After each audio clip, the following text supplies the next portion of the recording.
Taste the Daily. தமிழகம் எங்கும் கிளைகள் கொண்ட Annamalai institute of hotel management and hospital management படிப்பில் சேர்வதற்கான அட்மிஷன் நடைபெறுகிறது. ஒரு செங்கலை கூட உருக முடியாது அப்படி இப்படிலாம் பேசியிருந்தாரு. அவர் ஏன் அப்படி பேசுறாருன்னு தெரியல. நயன்தாராவுக்கும் தனுஷ்க்கும் ஒரு பிரச்சனை இருக்கு, நீண்ட காலமாவே போயிட்டு இருக்கு. இல்லை வட சென்னை தனுஷ் வெற்றிமாறன் ரெண்டு பேரும் இணைஞ்சு பெரிய படம், அது ஒரு பெரிய வெற்றி படம். தனுஷ்க்கும் ஒரு பெரிய வெற்றி படம், வெற்றிமாறனுக்கும் ஒரு பெரிய அடையாளத்தை கொடுத்த படம். இப்போ வெற்றிமாறனை பொறுத்த வரைக்கும் அவர் நல்ல இயக்குனர், தனுஷோடய நிறைய படங்கள் கொடுத்துட்டு இருந்தாரு. இப்போ அவரும் பார்த்தீங்கன்னா வேற வேற நடிகர்களோட சேர்ந்து படம் பண்ண ஆரம்பிச்சாரு. சூர்யா வெற்றிமாறன்ட்ட ஒரு டிமாண்ட் வைக்கிறார். அது என்ன அப்படின்னா, நீங்க எனக்கு பவுண்டட் கொடுங்க அப்படின்றாரு. அதுக்கு ஒரு காரணம் இருக்கு. என்ன அப்படின்னா, சூர்யா இன்னைக்கு லைம் லைட்ல இருக்கிற ஒரு ஹீரோவா இருக்காரு. அது தெரியாம நம்ம இந்த படத்துல கமிட் ஆயிட்டோம்னா நமக்கு சிக்கல் அப்படின்னு சூர்யா நினைக்கிறார். அவர் நினைக்கிறதுலயும் தப்பு கிடையாது. வெற்றிமாறனை பொறுத்த வரைக்கும் பாத்தீங்கன்னா பவுண்டட் வச்சுக்கிட்டு போய் ஷூட் பண்ற ஒரு டைரக்டர் கிடையாது.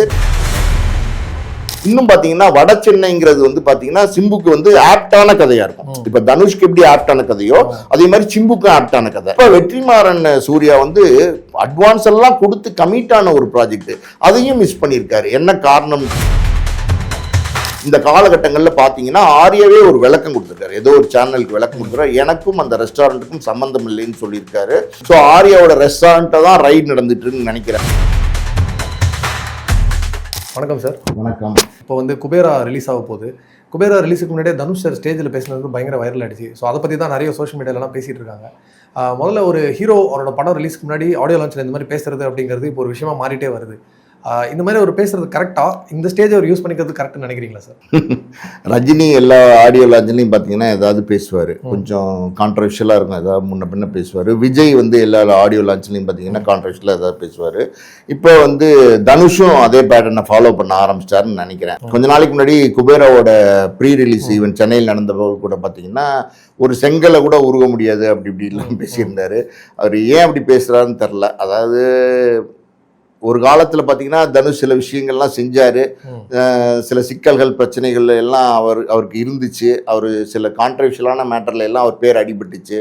ஆனால் பார்த்தீங்கன்னா இப்போ அப்படிலாம் இல்லை. இப்போ தொழிலை ரொம்ப நேசிச்சு தான் உண்டு தொழில் உண்டு அப்படிங்கிற மாதிரியான ஒரு லைஃப் ஸ்டைலுக்கு தனுஷ் வந்துட்டாரு. ஆனால் இன்னும் பார்த்தீங்கன்னா தனுஷை பற்றி தப்பாகவே பேச ஆரம்பிச்சிட்டாங்க. அதாவது எங்கே எந்த பிரச்சனை நடந்தாலும் பார்த்தீங்கன்னா அதோட தனுஷ் ரிலேட் பண்ண ஆரம்பிச்சிட்டாங்க. இப்போ ஜெயம் ரவி வீட்டில் ஏதாவது பிரச்சனைனா அவரோட தனுஷ் தான் காரணம், இல்லை இமான் வீட்டில் ஏதாவது பிரச்சனைனா தனுஷ் தான் காரணம், வேற ஏதாவது இப்போ செலிபிரிட்டிக்கு ஏதாவது பிரச்சனைனா தனுஷ் தான் காரணம் அப்படிங்கிற மாதிரி எல்லாத்துக்குமே தனுஷை ரிலேட் பண்ணுறாங்க. ஒரு காலத்தில் அப்படி இருந்தாரா அப்படின்னா உண்மையில அப்படி இருந்தார், ஆனால் இப்போ அப்படி இல்லை. ஆனால் இப்பயும் அப்படியே ரிலேட் பண்ணும்போது அவருக்கு ஒருவேளை கோபமாக இருக்கலாம். அதனுடைய வருத்தங்கள், அதனுடைய வெளிப்பாடு அவர் ஆடியோ மேடையில் இந்த மாதிரி ப்ரொமோஷன் மேடையில் சொல்ல ஆரம்பிச்சிட்டான்னு நினைக்கிறேன்.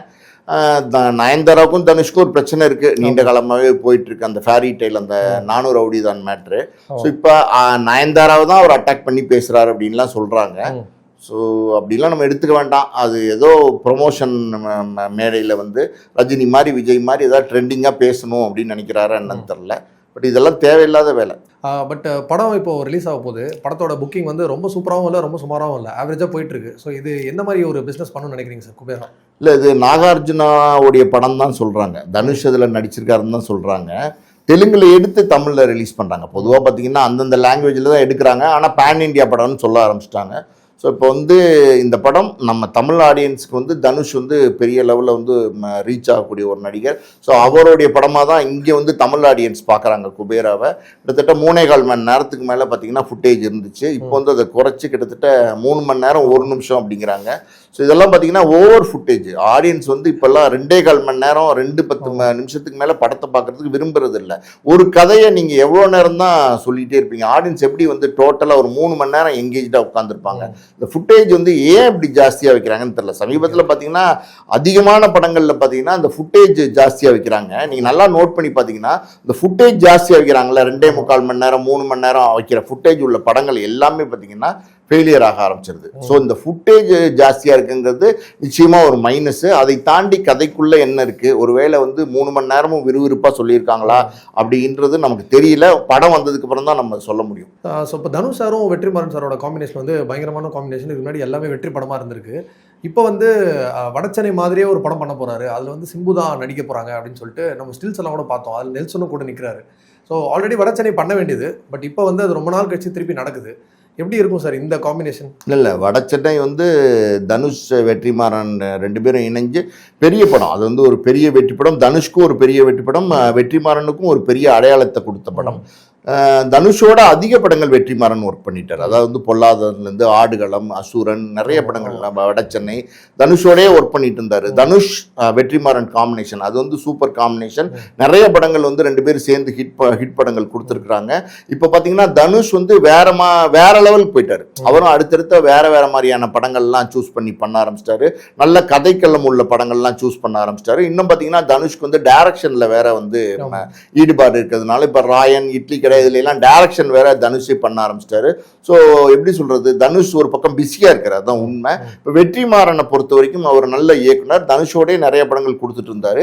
இப்போ அவரும் பார்த்தீங்கன்னா வேற நடிகர்களோட சேர்ந்து படம் பண்ண ஆரம்பிச்சிட்டாரு. இப்போ விடுதலை பார்த்தீங்கன்னா சூரியோட பண்ணாரு. அப்புறம் வந்து அதுல வந்து நம்ம விஜய் சேதுபதி இருந்தாரு. இப்போ அடுத்து வந்து வாடிவாசல் வந்து வெற்றிமாறன் பண்றதா இருந்துச்சு விடுதலைக்கு அப்புறம். அது வந்து சூர்யாவோட காம்பினேஷன். 2 வருஷத்துக்கு முன்னாடியே தொடங்கின படம். அதாவது ஒரு காளை மாட்டுக்கு ட்ரைனிங் கொடுத்தாங்க, நிறைய கிராஃபிக்ஸ்லாம் பண்ணாங்க, ஏதாவது கோடிகளில் வந்து அதுக்காண்டி செலவழிச்சாங்க. அந்த படம் ஆரம்பிக்கிறதுக்கு முன்னாடியே பார்த்தீங்கன்னா நிறைய செலவு பண்ணாங்க. தானு சார் தான் அதோடைய ப்ரொடியூசர். விடுதலை முடிச்சதுக்கு அப்புறம் வாடிவாசல் தொடங்கும் அப்படின்னு சொன்னாங்க. இதுக்கு முன்னாடியே பார்த்தீங்கன்னா வாடிவாசல் டிராப் அப்படின்னு நிறைய நேரங்களில் தகவல்கள் வந்துட்டு இருந்துச்சு. ஆனால் அந்த தகவல்கள் எல்லாம் உண்மை இல்லை அப்படின்றது வந்து தயாரிப்பு நிறுவனமே மறுத்துட்டு இருந்தாங்க. இப்போ இப்படிப்பட்ட நிலைமையில விடுதலை முடிச்சுட்டு வெற்றிமாறன் போய் சூர்யாவை பார்க்குறாரு. சூர்யா வந்து வெற்றிமாறன்ட்ட ஒரு டிமாண்ட் வைக்கிறார். அது என்ன அப்படின்னா, நீங்க எனக்கு பவுண்டட் கொடுங்க அப்படிங்கிறாரு. ஓகே, அதுக்கு ஒரு காரணம் இருக்கு. என்ன அப்படின்னா, சூர்யா வந்து இன்னைக்கு வந்து லைம் லைட்ல இருக்கிற ஒரு ஹீரோவா இருக்காரு. அதுவும் இல்லாமல் இப்போ ஆர்ஜே பாலாஜியோட 45 அந்த படம் பண்ணிட்டு இருக்காரு. அதுக்கப்புறம் வந்து வெங்கி அட்லூரியோட 46 பண்றாரு. அடுத்தடுத்த சூர்யாக்கான சில லைனப்ஸ்லாம் இருக்கு. ஸோ சூர்யாவுக்கு வந்து பேன் இண்டியா ஸ்டாரா மாறணும் அப்படிங்கிற ஒன்று எண்ணங்கள்லாம் இருக்கு. ஸோ அப்படி இருக்கும்போது அதாவது வந்து வெற்றிமாறனோட அதாவது வந்து எந்த கமிட்மெண்ட்டுமே இல்லாமல் எப்போ ஆரம்பிப்பாரு எப்போ முடிப்பாரு அது தெரியாம நம்ம இந்த படத்துல கமிட் ஆயிட்டோம்னா நமக்கு சிக்கல் அப்படின்னு சூர்யா நினைக்கிறார். அவர் நினைக்கிறதுலயும் தப்பு கிடையாது. வெற்றிமாறனை பொறுத்த வரைக்கும் பாத்தீங்கன்னா பவுண்டட் வச்சுக்கிட்டு போய் ஷூட் பண்ற ஒரு டைரக்டர் கிடையாது. அவர் ஸ்பாட்ல அவருக்கு என்ன தோணுதோ, எப்படி எடுக்கணும்னு நினைக்கிறாரோ அந்த ஸ்பாட் எக்ஸிகியூஷன் பண்ணி படத்தை வந்து பிக்சரைஸ் பண்ணக்கூடிய ஒரு டைரக்டர். அவருக்கு முழுமையா அந்த படம் வந்து திருப்தி ஆகணும். வெற்றிமாறனை பொறுத்த வரைக்கும் அதுல ஃபைட் எல்லாம் இருக்கும், படத்துல டான்ஸ் எல்லாம் இருக்கும். இருந்தா கூட பாத்தீங்கன்னா முழுசா கமர்ஷியல் படம் கொடுப்பாரா அப்படின்னா அப்படிப்பட்ட டைரக்டர் கிடையாது. ஒரு நல்ல கதைக்களத்தோட அந்த கதைக்கு தேவையா இருந்தா ஃபைட்ல இருந்து டான்ஸ்ல இருந்து எல்லாம் பாட்டெல்லாம் வைக்கக்கூடிய ஒரு இயக்குனர், நல்ல படங்களை கொடுக்கக்கூடிய இயக்குனர். நிறைய நல்ல படங்களை கொடுத்துருக்காரு. இது வரைக்கும் வெற்றிமாறன் கொடுத்த எல்லா படங்களுமே பாத்தீங்கன்னா நல்ல படங்கள் தான். அப்படி இருக்கும்போது வெற்றிமாறனுடைய ஒர்க்கிங் ஸ்டைல் அப்படி இருக்கு. ஸோ வெற்றிமாறனால சூர்யாவோட டிமாண்டை வந்து எப்படி சொல்றது கம்ப்ளீட் பண்ண முடியல. அவரால் வந்து கொடுக்க முடியல, அந்த ப்ராமிஸ் வந்து கொடுக்க முடியல. சூர்யா எப்போ முடிப்பீங்கன்னு கேட்கும்போது வெற்றிமாறனால சொல்ல முடியல. ஸோ இந்த மாதிரி ஒரு சிக்கல் இருக்கும்போது அதாவது வந்து இந்த ப்ராஜெக்ட் வந்து டிராப் ஆகிறதுக்கான ஒரு சூழ்நிலை உருவாச்சு. இப்போ வந்து இந்த வெற்றிமாறன் வாடிவாசலுடைய கதையை வந்து இன்னொரு கதாநாயகனை வைத்து வேறொரு காலகட்டத்தில் எடுக்கிறதுக்கான வாய்ப்பு இருக்கு. அது ஒரு நீண்ட கால ப்ரொடக்ஷன். அது வந்து ஜல்லிக்கட்டு, இந்த எப்படி சொல்றது மாடு பிடிக்கிற இந்த மாதிரியான விஷயங்களை சார்ந்த கதையினால அதுக்கு நிறைய டைம் ஸ்பெண்ட் பண்ணி இன்னும் வந்து எஃபர்ட் போட்டு நல்ல ஹார்ட் ஒர்க் பண்ணி எடுக்க வேண்டிய ஒரு படம். ஸோ இமீடியட்டா அதை பண்ண முடியாது அப்படிங்கிற ஒரு சூழ்நிலை. இந்த இடத்துல பார்த்தீங்கன்னா சிம்புவும் வெற்றிமாறனும் ஏன் சேர்ந்துட்டாங்க அப்படின்னா, அவர் வந்து சிம்பு வந்து 49 வந்து ஆரம்பிச்சாரு. இப்போ பெரிய லெவலில் கயாடு லோகர்லாம் வச்சு பூஜையெல்லாம் போட்டாங்க. ஸோ இந்த பூஜையோட நம்ம இதுல இருந்து வெளியில வரலாம், சிக்கலா இருக்கும் போல இங்க அப்படின்னு சொல்லிட்டு சிம்பு வந்து அந்த 49 ப்ராஜெக்ட் இருக்கு பார்த்தீங்களா, ராம்குமார் பண்ண வேண்டிய படம், ஆகாஷ் பாஸ்கர் பண்ண வேண்டிய படம், அதுல இருந்து வெளியில வந்துட்டார். ஸோ அப்ப சிம்பு முழுசா ஃப்ரீ ஆயிட்டார். இப்போ பாத்தீங்கன்னா தக் லைஃப் ரொம்ப நம்பி இருந்தாரு. மணிரத்னம் டைரக்ஷன்ல கமலோட தக் லைஃப் வந்தா பெரிய லெவல்ல அவருக்கு பேர் கொடுக்கும்னு நினைச்சிட்டு இருந்தாரு. ஆனா பாத்தீங்கன்னா தக் லைஃப் ஒரு டிசாஸ்டர். சிம்புக்கு அந்த கொடுக்கப்பட்ட கதாபாத்திரம் பார்த்தீங்கன்னா ஒண்ணுமே இல்லாமல் போச்சு. அவர் எவ்வளோ எஃபர்ட் எடுத்தோ அது ஜீரோ ஆயிடுச்சு. ஸோ இப்படி இருக்கும்போது இமீடியட்டா ஒரு வெற்றி தேவை, சிம்புக்கு ஒரு வெற்றி தேவை. அந்த வெற்றி யார் கொடுப்பா அப்படின்னும் போது கரெக்டா வந்து வெற்றிமாறன் இங்க வராரு. வெற்றிமாறன் ஆல்ரெடி எல்லா படங்களுமே வெற்றி படங்களா கொடுத்துட்டு வராரு, நல்ல தரமான இயக்குனர். அப்ப வெற்றிமாறனோட சேர்ந்தா சூப்பரா வரும், இந்த படம் வந்து நல்லா வரும் அப்படின்னு ஒரு கால்குலேஷன் சிம்புக்கு. இன்னும் பாத்தீங்கன்னா வட சென்னைங்கிறது வந்து பாத்தீங்கன்னா சிம்புக்கு வந்து ஆப்டா ஆப்டான கதையா இருக்கும். இப்ப தனுஷ்க்கு எப்படி ஆப்டான கதையோ அதே மாதிரி சிம்புக்கும் ஆப்டான கதை. ஏற்கனவே பாத்தீங்கன்னா பல வருடங்களுக்கு முன்னாடி உங்களுக்கு நான் இருக்கா இல்லையான்னு தெரியல, தொட்டி ஜெயான்னு ஒரு படம் சிம்பு நடிச்சிருப்பாரு. அந்த படம்லாம் பெரிய லெவல்ல பேசப்பட்டது. படம் பெருசா போகலைன்னா கூட அந்த கதாபாத்திரம் பெருசா பேசப்பட்டது. ஸோ அப்படி ஒரு கதாபாத்திரம் இங்க இந்த இடத்துல அமையும் போது அதுல நம்ம ஸ்கோர் பண்ணலாம் அப்படின்னு நினைக்கிறார் சிம்பு. வெற்றிமாறனோட காம்பினேஷன். ஸோ 2 பேருக்குமே பார்த்தீங்கன்னா ஒரு வெற்றிடம் வந்துருச்சு. வெற்றிமாறனுக்கும் ஒரு ஸ்பேஸ் விழுந்துருச்சு, சிம்புக்கும் ஒரு வெற்றிடம் வந்துருச்சு. ஸோ 2 பேரும் இம்மீடியட்டாக ஸ்டார்ட் பண்ணலாம் அப்படின்னு சொல்லிட்டு தானு அந்த படத்துக்கு ப்ரொடியூசர் இம்மீடியட்டாக ஸ்டார்ட் பண்ணிட்டாங்க. எக்மோர் கிட்ட பார்த்தீங்கன்னா டெஸ்ட் ஷூட் அதான் ஒரு 2 நாளைக்கு முன்னாடி எடுத்தாங்க. ஆக்சுவலி ஷூட்டிங் வந்து அடுத்த மாதம் ஃபர்ஸ்ட் வீக்ல தான் போகிறாங்க. இந்த டெஸ்ட் ஷூட்டுக்கு வந்து பார்த்தீங்கன்னா நம்ம நெல்சன்லாம் வந்திருக்காரு. இந்த படத்தில் வந்து நெல்சன் நடிக்கிறாருன்னு சொல்கிறாங்க, கவின் இருக்கிறாருன்னு சொல்கிறாங்க. ஆனால் எனக்கு தெரிஞ்சு கவின் இருக்கிறதுக்கு வாய்ப்புகள் கொஞ்சம் கம்மி தான். அதே மீறி பார்த்தீங்கன்னா நம்ம வழக்கமாக பார்த்தீங்கன்னா கிஷோர், சமுத்திரக்கனி, அப்புறம் வந்து நம்ம ஆண்ட்ரியா, அதெல்லாம் வெற்றிமாறனுடைய வழக்கமான நடிகர்கள். ஸோ அவங்கெல்லாம் அந்த படத்தில் இருக்காங்கன்னு சொல்கிறாங்க. எப்படி பார்த்தாலும் வெற்றிமாறன் வந்து ஒவ்வொரு படத்துக்கும் ஒவ்வொரு படம் வேற வெரைட்டியில் படம் கொடுக்குற ஒரு நல்ல இயக்குனராக இருக்கிறதுனால இந்த படத்துக்கு ஒரு பெரிய எதிர்பார்ப்பு. இப்போ Vetrimaaran Simbu first time combination. So இது சூப்பராக இருக்கும் அப்படின்னு நினைக்கிறாங்க. ஒருவேளை இந்த படத்துக்கு ஜிவி மியூசிக் பண்ணுறதுக்கான வாய்ப்பு இருக்குது. இன்னும் அதை பத்தின டீடைல்ஸ் வந்து அடுத்தடுத்த அப்டேட்ஸ் இனிமே தான் வரும். வாடிவாசல் ஆல்மோஸ்ட் ட்ராப்டுன்னு சொல்றீங்க சார். ஆனால் இன்னும் சில ரூமர்ஸ் பார்த்தா இந்த மாதிரி அந்த காலமானோட சிஜி எல்லாம் வந்துட்டு ஒர்க்ஸ்க்காக அமைச்சிருக்காங்க. ஸோ இப்போ ஒரு டைம் எடுக்கும் அது அந்த ப்ராசஸ் முடிய. அதனால வெங்கி அட்லூரி படம் முடிச்சுட்டு சூர்யாவும், சிம்பு சார் படம் முடிச்சுட்டு வெற்றிமாறனும் வருவாங்க. திருப்பியும் வாடிவாசல் கண்டினியூ ஆகும்னு சொல்றாங்க. இது ரொம்ப நாளாக ட்ராப்டுன்னு சொல்லி இப்போ நிஜமாலே ட்ராப்டுனா கூட நம்ப மாட்டாங்கிற லெவலில் இருக்காங்க. ஸோ இப்போ அந்த படம் ட்ராப்டா கண்டினியூ ஆகுமா சார்? நீங்கள் வந்து சொல்றது வந்து ஒருவேளை நடந்தாலும் நடக்கும். ஏன்னா சினிமா வந்து எப்படின்னா எந்த கால்குலேஷனுக்குமே வர முடியாது. இது வந்து ஒரு தனி நபரோட முடிவு தான். இப்போ சூர்யா இந்த படத்தில் நடிக்கலாம்னா சூர்யா முடிவு பண்ணா போதும், வெற்றிமாறன் இந்த படத்தை இயக்கலாம்னா வெற்றிமாறன் முடிவு பண்ணா போதும். இப்படி இருக்கும்போது நீங்க சொன்ன மாதிரி ஒருவேளை சிம்பு படத்தை இவர் முடிச்சுட்டு அவர் வந்து வெங்கி அட்லூரி படத்தை முடிச்சுட்டு ஒரு சூழ்நிலை உருவாச்சு அன்றைய காலகட்டங்களில். மேபி அதுக்கெல்லாம் வந்து இன்னும் 1 ஆண்டு 2 ஆண்டு ஆகலாம். அன்றைய காலகட்டங்களில் இந்த படம் பண்ணா என்னங்கிற ஒரு எண்ணங்கள் வந்து மறுபடியும் பண்ணுறதுக்கான வாய்ப்பு இருந்தால் இருக்கலாம். அது வந்து இப்போ நம்ம சொல்ல முடியாது. ஆஸ் ஆஃப் நவ், அதாவது இப்போதைக்கு வந்து அந்த படம் வந்து டிராப்டு. இப்போதைக்கு வெற்றிமாறனும் சூர்யாவும் இணைந்து அந்த வாடிவாசல் படத்தை எடுக்கல, அது டிராப்டு தான். தொடர்ந்து சூர்யாவுக்கு வந்து நிறைய நல்ல படங்கள் போயிட்டே இருக்குன்னு ஒரு குற்றச்சாட்டு வந்து அவரோட ஃபேன்ஸுமே வைக்கிறாங்க. அதாவது ராஜமௌலியோட மாவீரன் ராம் சரண் நடிச்சார் இல்லையா, அந்த படம் வந்து மிஸ் ஆயிடுச்சு. அதுக்கப்புறம் இப்போ பராசக்தி அவர் பண்ண வேண்டியதாக இருந்தது. அவர் துல்கர் சல்மான், விஜய் வர்மா, சமந்தா பண்ணுறதா இருந்தது. அந்த படமும் வந்து சிவகார்த்திகேயன், ஜெயம் ரவிக்கு போயிடுச்சு. இப்போ இரும்பு கை மாயாவியும் லோகேஷ் கனகராஜும் அமீர் கானும் ஒரு படம் பண்ணுறாங்க அப்படின்னு இது இரும்பு கை மாயாவி தான். ஸோ சூர்யாவோட நல்ல படங்கள் எல்லாம் ஒன்று போதுங்கிறாங்க. லாஸ்ட்டாக ஒரு தேட்டரில் பெரிய பிளாக் பஸ்டர் எதுவும் இல்லை சூர்யா சாருக்கு. இந்த இடத்துல இப்படி ஒரு விஷயம் நடக்குது. ஸோ சூர்யா சாருக்கு திருப்பி அந்த கர்ஸ் வந்துட்டே இருக்கும்.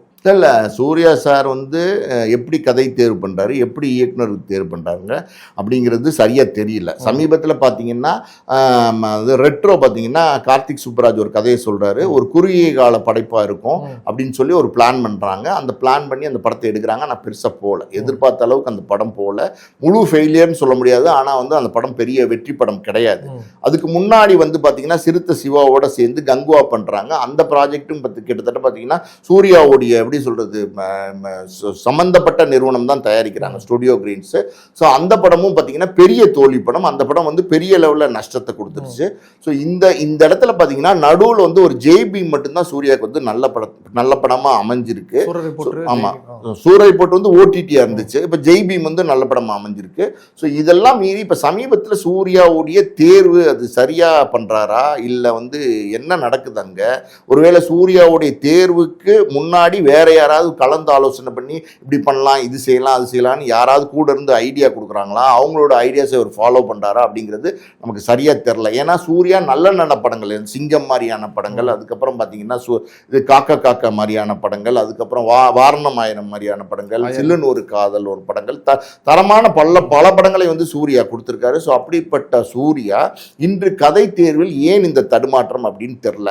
அவர் வந்து நல்ல பிரபல இயக்குநர்களை எல்லாம் நிராகரிச்சிடறாரு, ஏன்னு தெரியல. இப்போ வந்து அவரோட சூரரை போட்டு கொடுத்த சுதா கோங்காவை நிராகரிச்சிட்டாரு. ஆனா அதுக்கு ஒரு காரணம் சொல்லப்படுது. அது என்ன அப்படின்னா அவர் வந்து பேன் இண்டியா ஸ்டாரா மாறணும்னு நினைக்கிறாரு. அதனால வந்து ஹிந்தி எதிர்ப்பு போராட்டம் அந்த சுதா கோங்கரா கதை. ஸோ அதுல நம்ம நடிச்சோம்னா ஒரு முத்திரை நம்ம மேல குத்தப்பட்டுரும். அதனால அடுத்தடுத்து நம்ம டிராவல் பண்றதுக்கு அது தடையா இருக்கும் அப்படின்னு நினைக்கிறாருன்னு சொல்ற ஒரு காரணம் சொல்றாங்க. இன்னொன்னு பாத்தீங்கன்னா பாம்பேல போய் செட்டில் ஆயிட்டாரு. இப்போ இங்க சூர்யா சென்னையில இல்ல, பாம்பேல ஃபேமிலி ஃபேமிலியோடு இருக்காரு. ஸோ பாம்பேல நம்ம இருந்துக்கிட்டு இந்த மாதிரி ஒரு ஹிந்தி எதிர்ப்பு கதையில் நம்ம இங்கே நடித்தோம்னா பிரச்சனைகள் வரும். இப்போ எல்லாமே ஒன்றுக்கு ஒன்று கனெக்ட் பண்ணுறாங்க. அதாவது பாம்பேல இருக்காரு பாரு, ஹிந்தி எதிர்ப்பு போராட்டத்தில் நடிக்கிறார், அந்த மாதிரி கனெக்ட் பண்ணிடுவாங்களோங்கிற ஒரு தயக்கங்கள்லாம் சூர்யாவுக்கு இருந்ததுனால அந்த ப்ராஜெக்டை மிஸ் பண்ணாரு. ஹரியோட ஒரு படம் பண்ண வேண்டியதாக இருந்துச்சு, அதையும் மிஸ் பண்ணாரு. கௌதம் வாசுதேவன் மேனனோட ஒரு படம் பண்ண வேண்டியது, அதையும் மிஸ் பண்ணாரு. இப்போ வெற்றிமாறன் சூர்யா வந்து அட்வான்ஸ் எல்லாம் கொடுத்து கமிட் ஆன ஒரு ப்ராஜெக்ட், அதையும் மிஸ் பண்ணியிருக்காரு. என்ன காரணம்னு தெரில. ஆனால் அவருடைய குடும்பத்தாருடைய தலையீடெல்லாம் இருக்கிறதுக்கான வாய்ப்பு இல்லை. வேறு யாராவது நண்பர்கள் இருக்காங்களா அப்படிங்கிறது நமக்கு தெரியல. ஆனால் நல்ல படங்களையெல்லாம் அவர் மிஸ் பண்ணுறாருங்கிறது 100% உண்மைதான். ஃபைனலி இப்போ ரீசெண்டாக ஒரு நியூஸ், ஆக்டர் ஆர்யாவோட ஹோட்டலில் வந்து ரைடு போயிருக்கு அப்படின்னு சொல்லிட்டு ஒரு நியூஸ் ஒன்று பார்த்தோம்.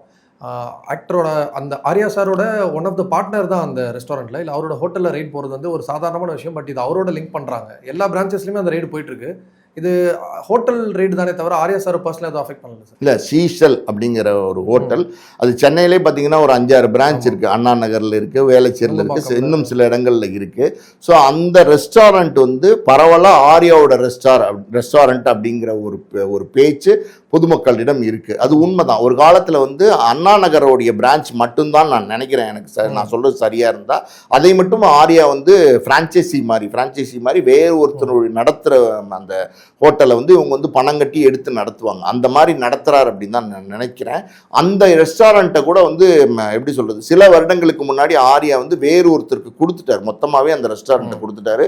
இப்போ அந்த ரெஸ்டாரண்ட், அதாவது சீஷல் ரெஸ்டாரண்ட், ஆர்யாவுக்கும் எந்த சம்மந்தம் இல்லைன்னு சொல்கிறாங்க. இதை வந்து இந்த ரைடு நடந்துட்டு இருக்கு, இப்போ நைட்டு இன்னைக்கு தான் நடந்துட்டு இருக்கு. இந்த காலகட்டங்களில் பார்த்தீங்கன்னா ஆர்யாவே ஒரு விளக்கம் கொடுத்துருக்காரு, ஏதோ ஒரு சேனலுக்கு விளக்கம் கொடுத்துருக்காரு, எனக்கும் அந்த ரெஸ்டாரண்ட்டுக்கும் சம்மந்தம் இல்லைன்னு சொல்லியிருக்காரு. இருந்தாலும் இது ஒரு ஆர்யாவுடைய ரெஸ்டாரண்ட்டாக ஒரு காலத்தில் இருந்ததுனால பொதுமக்கள் இன்னை வரைக்கும் என்ன நினைக்கிறாங்கன்னா இது ஆர்யாவோட ரெஸ்டாரண்ட் தான் அப்படின்னு நினைக்கிறாங்க. ஸோ ஆர்யாவோட ரெஸ்டாரண்ட்டை தான் ரைடு நடந்துட்டு இருக்குன்னு நினைக்கிறாங்க. சேனல்ஸ்ல எல்லாம் கூட பார்த்தீங்கன்னா ஆர்யாவுடைய உணவகத்தில் வந்து ரைடு, ஐடி ரைடு அப்படின்னு போடுறாங்க. இன்னும் சொல்லப்போனால் அந்த சீசல் உணவகம் வச்சிருக்காரு இல்லையா, அந்த ஓனர் வீட்டில் ரைடு நடந்துட்டு இருக்கு சென்னையில், அப்படிதான் நான் நினைக்கிறேன். அதை என்ன பண்றாங்க, ஆர்யா வீட்டில் ரைடுன்னு சொல்றாங்க. ஸோ வந்து ஆர்யா விலகி சில வருடங்கள் ஆயிடுச்சு, அந்த கனெக்டை வந்து இப்போ பண்றாங்க. மற்றபடி இது வந்து ஒரு எப்படி சொல்றது, கணக்கு வழக்கு சம்பந்தப்பட்ட ஒரு இன்கம் டேக்ஸ் ரைடு தானே தவிர அதுக்கு மேலே அதில் ஒன்றும் இல்லை. நன்றி சார். நன்றி.